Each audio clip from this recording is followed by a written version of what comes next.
जोहार साथियों, सांस्कृतिक बदलावों के ऐसे वीडियोस के लिए चैनल को सब्सक्राइब करें, लाइक, शेयर और कमेंट करें। मैं सबसे पहले बाकी परिचय और मुख्य वक्ता को श्रोता नहीं वक्ता को बुलाने के लिए पहले मेरा एक प्रश्न था, हैंड रेज मैंने किया था कि अ, जो ये आचार्य जी, आप सुरेश चंद्रा सर, आप जो ये अ, बहुत दृढ़ता से विचार रखते हैं कि वेद अति प्राचीन हैं।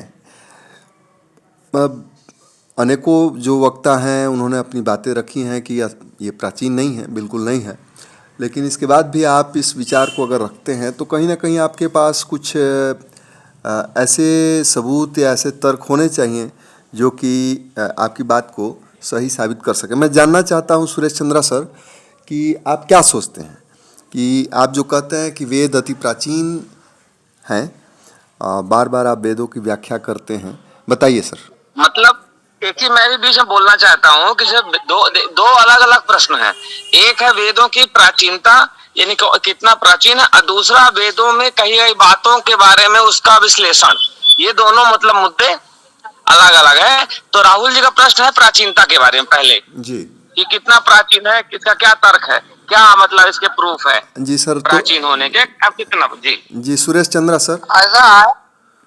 हाँ हाँ, ऐसा है जो हमारी उसमें आया, मतलब संज्ञान में जो बात आई या ज्ञान में आई जो बात, वो ये है कि जो स्वामी दयानंद ने सत्यार्थ प्रकाश ग्रंथ लिखा, और सत्यार्थ प्रकाश ग्रंथ में इसकी प्राचीनता के विषय में उन्होंने ये लिखा कि जो महात्मा बुद्ध हुए उससे पहले यहाँ आर्य आए थे। वो भी लिखते हैं इस बात को कि आर्य जो थे वो तिब्बत से आए, वो इस बात को लिखते हैं। त्रिविष्टम तिब्बत पर जो थी वो मतलब मनुष्य की उत्पत्ति को वो मानते हैं, और ये कहते हैं कि ये थे ये तिब्बत से आए। अच्छा, दूसरे विद्वान भी मैंने देखा सुना, जैसे और पुस्तकों में भी पढ़ा तो ये पता लगा कि और विद्वान भी कहते हैं कि ये मध्य एशिया से आए, कुछ कहते हैं कि ये यूरेशिया से आए।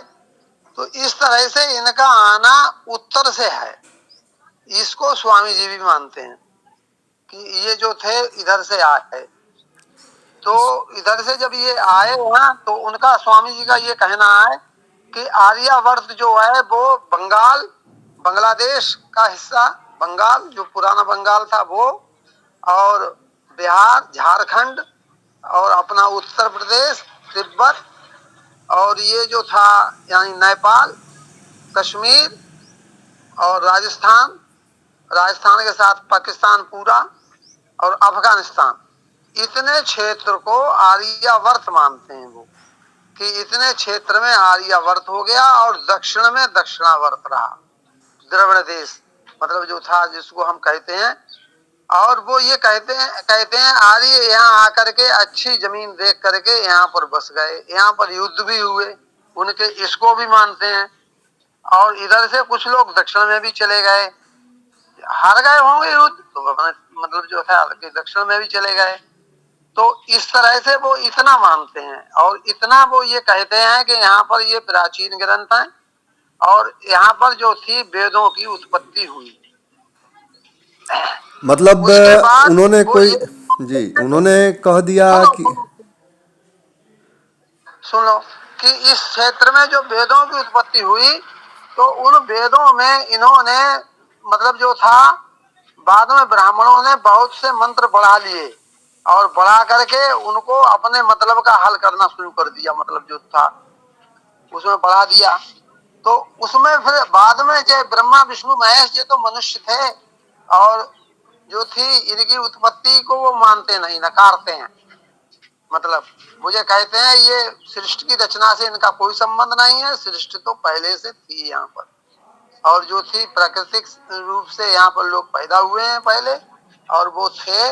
इसको स्वामी जी भी मानते हैं, ये नहीं मानते हैं कि ब्रह्मा से पैदा हुए, वो मानते ही नहीं इनको, ब्रह्मा विष्णु महेश को भगवान मानते ही नहीं है वो तो।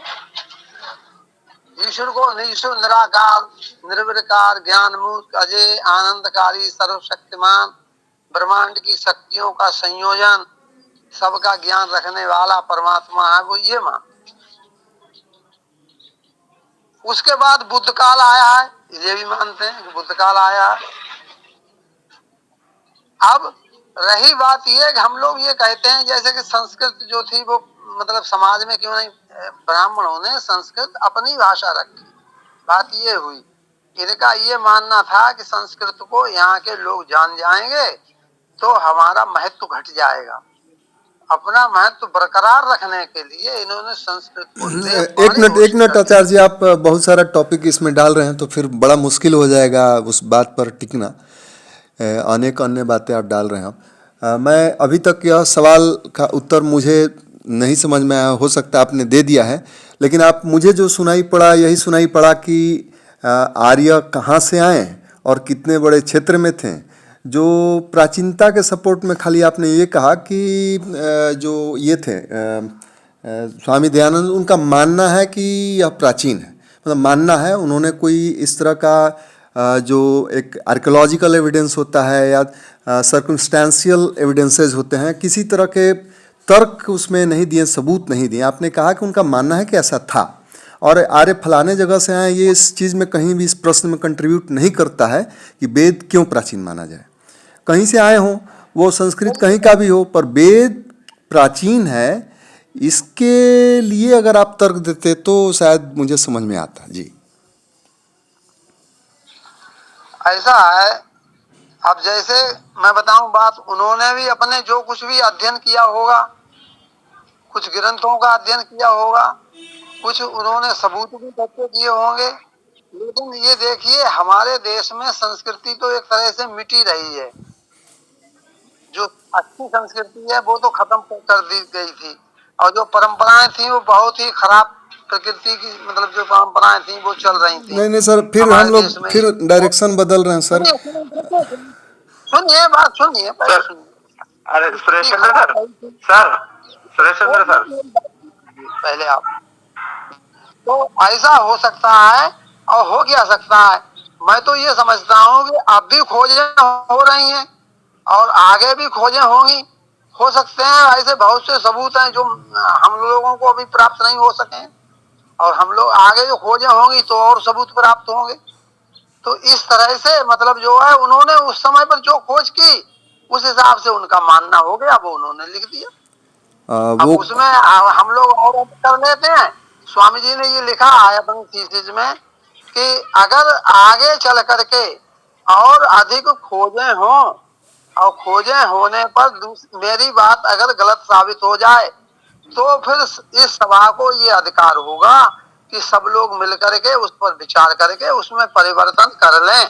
ये स्वामी जी ने स्वयं लिखा। सर ये सब तो बात की बातें हैं कि आगे क्या होगा। मैं खाली यह कह रहा था कि यदि उनके अपने तर्क अगर लिखे होंगे तो आप लोगों ने भी पढ़ा होगा, चाहे सुना होगा, पढ़ा नहीं भी होगा तो। दूसरा ये है कि अगर उन्होंने लिखा भी है तो मुझे पूरा विश्वास है, जो अभी तक का अनुभव है अनेकों विद्वान वक्ताओं से सुनने के बाद, कि वे उन्हीं किताबों को पढ़ के उसी में से तर्क देते हैं। मतलब शुरुआत, तर्क का शुरुआत भी वेद से ही होता है और अंत भी वहीं हो जाता है।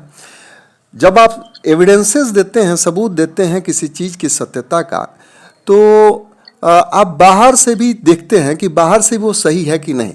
अब मान लीजिए कि अगर लिखा है रामायण में कि हनुमान ने सूरज को निगल लिया, अब मैं शुरुआत ही करूँगा कि क्यों नहीं संभव है, भाई हनुमान जी गए थे, उसमें लिखा हुआ है, और फिर बात भी वहीं ख़त्म हो जाती है। लेकिन अगर बाहर से ताकें तो सूरज को निकलना किसी बंदर के लिए, आदमी के लिए, किसी भी जीव के लिए संभव नहीं है।